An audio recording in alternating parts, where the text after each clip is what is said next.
Perubahan mod pembelajaran dari bersemuka kepada dalam talian secara kerap boleh menjejaskan emosi dan kesihatan mental kanak-kanak.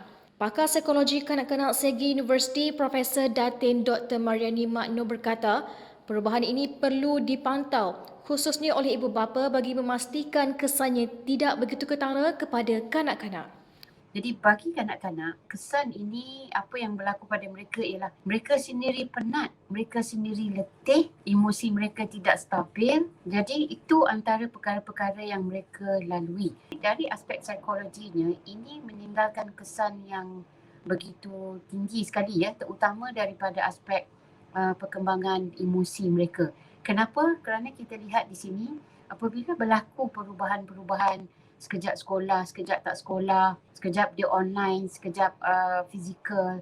Mereka perlu akur dengan perubahan-perubahan. Contohnya kalau online, apa perlu mereka buat?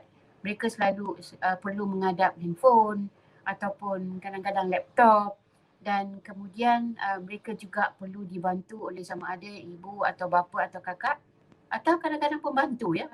Lambat laun mereka ini akan rasa jemu, bosan, terutama kalau tidak ada sokongan moral daripada keluarga dan sebagainya. Itu daripada aspek perkembangan sosio-emosi mereka ya.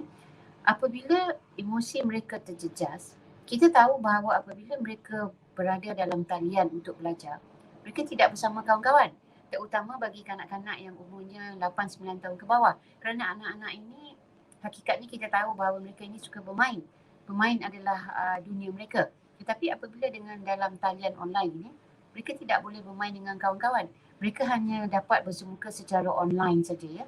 Dan ini juga sedikit sebanyak telah menyebabkan mereka sedikit bosan atau kadang-kadang macam tak ada mood lah nak belajar. Dan apatah lagi kalau daripada aspek kesihatan mental mereka. Bila emosi terjejas, bila sosialisasi juga terjejas, sedikit sebanyak mereka akan rasa bimbang, takut tak faham subjek, bimbang takut kena marah. Dalam masa yang sama mereka juga melalui kekeliruan. Jadi perkara-perkara ini kalau tidak dikawal selia oleh ibu bapa, kalau tidak berikan kreativiti yang begitu baik untuk kaedah mengajar, kanak-kanak ini akan melalui orang kata apa, keadaan kesihatan mental yang agak terjejas. Jadi di sini saya ingin nyatakan bahawa tidak semua kanak-kanak ini akan melalui kesan psikologi yang begitu negatif. Ada juga yang mendapat keadaan yang lebih positif. Mereka lebih suka online. Mereka, orang kata, kadang-kadang anak-anak ni ada yang takut sekolah, takut cikgu ya.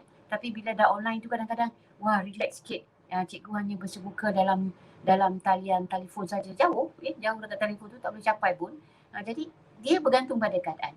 Tapi di sini saya ingin nyatakan bahawa sedikit sebanyak dia boleh menjejaskan psikologi anak-anak itu di tahap yang lebih serius. Dia boleh terjejas kesihatan mental kanak-kanak itu, dan ini perlu dipantau ya.